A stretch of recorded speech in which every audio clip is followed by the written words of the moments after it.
Going head to head with revolvers and semi-autos to compare whether faster and lighter or heavier and more powerful is better on a charging target to simulate a bear in the backcountry. But before we get started, let's meet our trainer. Hi, my name is Chris Forrest, and I own the company called Tactic. We're in Bozeman, Montana. I was a Navy SEAL for 6 years at SEAL Team 1. I did 3 deployments there, loved it, had a great time. I wanted to pursue some different interests, so I got out and I went to seminary. So I have a theology degree and I can kill you. My wife says it's an odd juxtaposition, but that's me. I still wanted to carry a gun for a living, drive fast, and blow up things. So I worked for Blackwater. I was a government contractor. I did 5 more trips to Afghanistan. My favorite part was driving a beat up Corolla that had a racing engine on the inside, ballistic glass that was this thick, and we carried machine guns on our lap, so that was pretty fun. I've been doing Tactic for 10 years, and it's a joy for me. I've got a team of 18 instructors, and we teach classes from handgun training to surviving a bear attack, avoiding violence, to driving fast. What goes 90 in reverse, a rental. I've been doing this for a long time and it's a lot of fun. Also joining us is Caleb Stillions with Outfitter Services, an Alaskan brown bear guide who's hunted some of the most dangerous game around the globe, and founder of the best platform to book your dream outdoor adventure.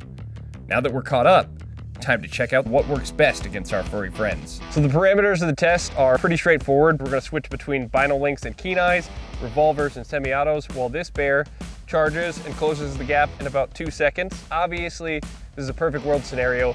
We know this target is coming at some point and we're ready to draw, but what it does is give you a good barometer for training your skills and being effective on target in a short amount of time under a stress situation. Stress makes you stupid, right?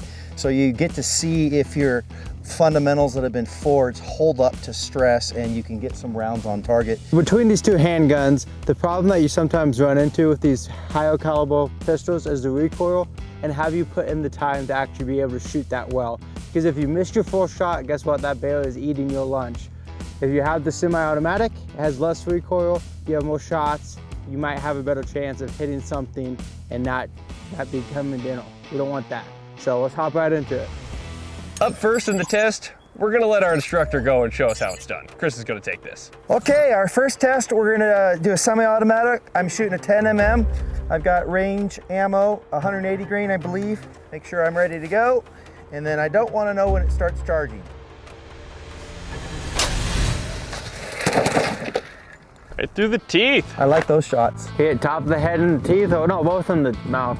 Good job. So this, I would rather shoot just under the chin, so I'm really happy with these 2. I got one right in the mouth and one under the chin. So that's all going in the vitals right there. Good enough, dead bear. We've got the Glock 10mm G20 and the keen eye chest holster. We're gonna be shooting this bear and see how many rounds we can get on target.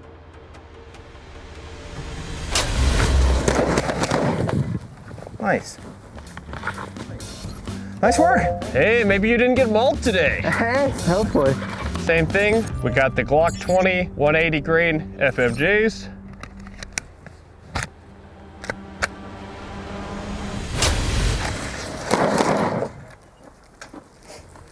Okay.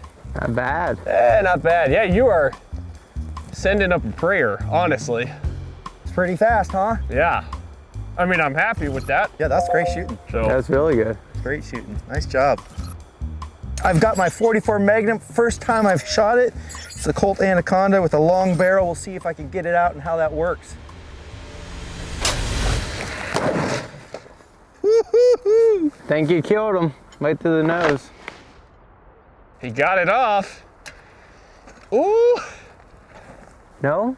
I missed him. I think you're dead. I just got eaten. I missed it entirely. I think I shot under it. Dude, I was fully prepared for that bear to face full of dirt at your feet. I thought you had it. No, I think I shot right under it. Yeah, that's a clean miss. Woo!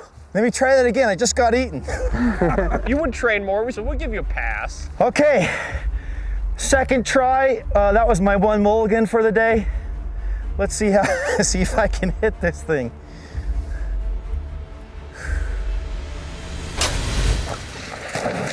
I got him that time. I saw that one. A little bigger hole. Yeah. All right, that's good. Right below the chin is where I'd want to hit. Not anywhere on the skull where it would deflect. These things, because they fight each other, the skull is really armored. So if you can get into the chest cavity, I'll take that any day. And what's interesting is like when you take the meat off this head, all of this is meat. Yeah. So if you hit here and here, you just hit meat. You didn't hit the brain at all. Like when you pull that off. Yeah. Okay, we got the Colt 44 Anaconda. We're gonna try to hit this barrel. One thing about these guns, it's got a super long barrel, so you gotta draw it really far before you can orient that gun downrange. So we'll see how I do.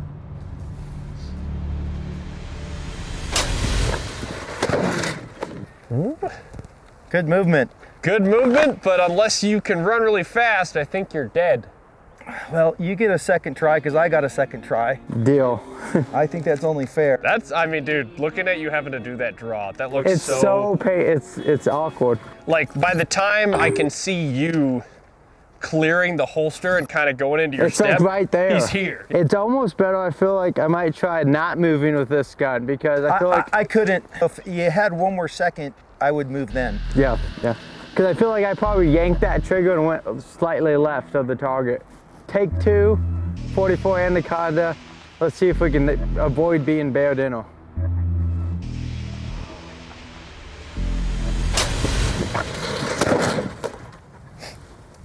You got him that time.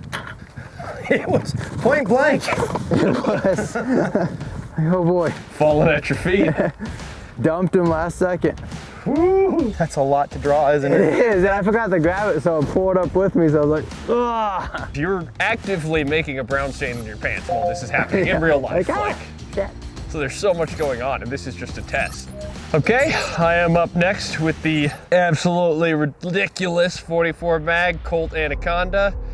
I'm gonna see if I can not get eaten.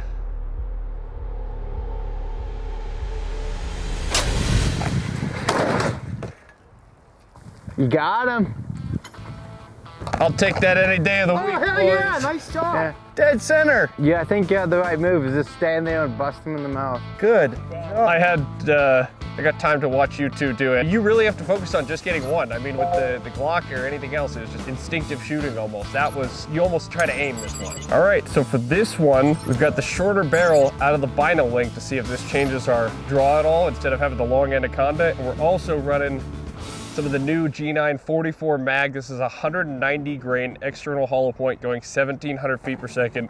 It's solid copper, hard copper for that penetrating power. So we're gonna see if maybe between the short barrel and the lighter load, we can maybe get 2 shots on target, because all of us just hit 1 for the Anaconda.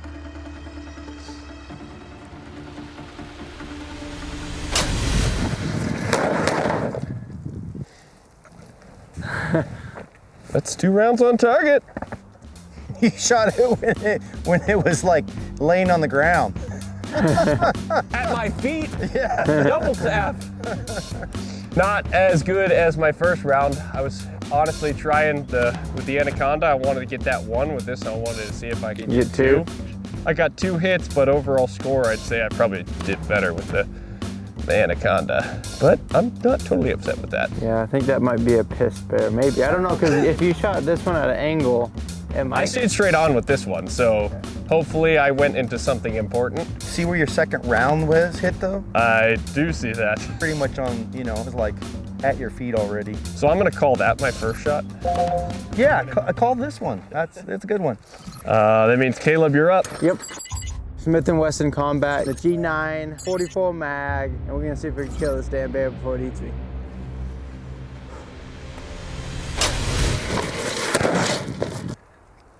Excellent. Good job getting offline too. No, here. This is you. That's a marked one. Boom. Nicely done. Thank you. That's a great shot. Right where you'd want it. Yeah. Honestly. That's exactly where I'd want it. Good job. Going all the way thank you. down to the central nervous system, and that's the shut-off shot there. Turning the lights off. I think you almost gotta just like get one on the table. I'm back with another 44 Magnum. It's a little bit shorter barrel. Let's see if I do any better. Let's go.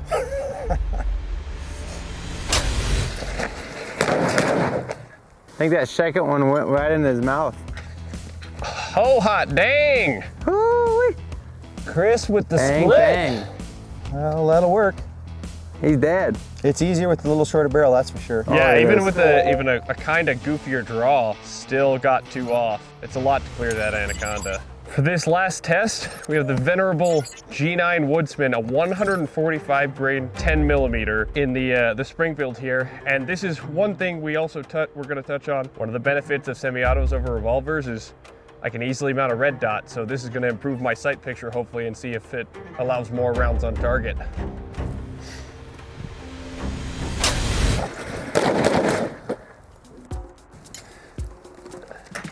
I shot cheek meat.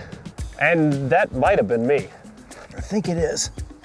Yeah, it looks like a 10. You got a shoulder there. I mean, I'll be honest, out of all the ones I've had, that felt the ugliest.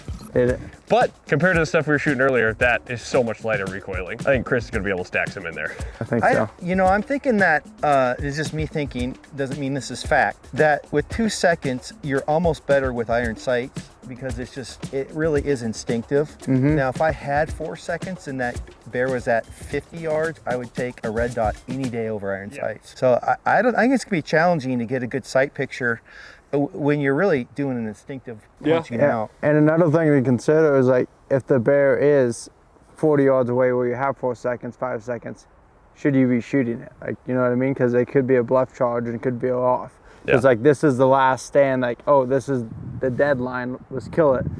So it's like really that red dot might not help you out because this is going to be the space that you should shoot him. If not, potentially, but there's the thought process if he's out there and you're already drawn and your tools are deployed, you could be watching him in. So there's devil's advocate or all of it. But I clearly did worse with it, so I'm interested to see how you guys do with it. we got the Springfield XD with the G9, 140 grain, 10 millimeter. See how many times we can hit this bear. Woo! Not my best, bud. 2 out of 4. There's your winner right there.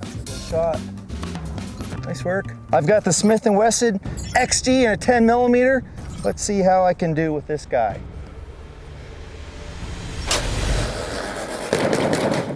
Dang. Nice. Quick draw McGraw over here. 2 shots. Uno, dos. I thought you hit it on the third. I think I was There. I think it was falling on that third one. 2.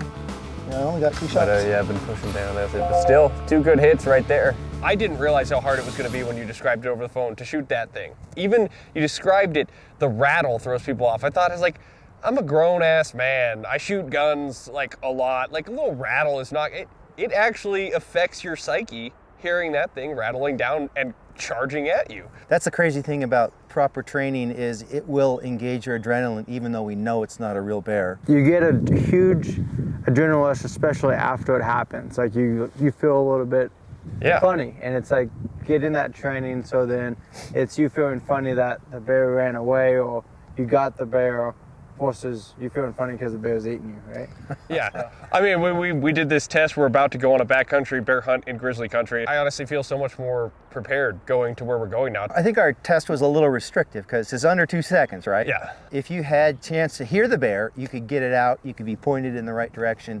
I think you could get several shots off. Yeah. This is just a bear is right next to you in the bushes, you've got 2 seconds. Especially if you could get that gun cocked ahead of time, that revolver cocked, it's gonna save you a lot of time on making that initial shot and the follow-up shot going forward. I think so. Everyone's gotta go out and find competent people like Chris here to train with, because I've shot a lot and I picked up a few new pointers today from Chris that I didn't know. So get out there, find the competent people that can really show insight. Time doing something is not how you get better. Time doing something and getting critical feedback that you can now apply and then improve is how you get better. And the only way you can really do that is to get someone that's already has that skill. So that's what I would say. Yeah. Is whatever you have, I don't care if you have the 500 Smith & Wesson Magnum or a 10 millimeter, whatever brand it is, go out there and get the training with it with someone that knows what they're doing. Thank you so much, Chris, for letting us come out here. This was super cool to see. Feel so much more honestly prepared for what we're getting ourselves into. And if you're in the Bozeman area and you need tactical training, if you need to know how to clear a room, if you need to know how to properly handle a firearm, if you need to know how to defend yourself in the woods, Chris offers everything you could possibly want. He's got a class act, he's got a ton of great instructors who work for him, and they will get you will leave here better than you came here. I promise you that. So thank you, Chris, for letting us. My honor, you're welcome.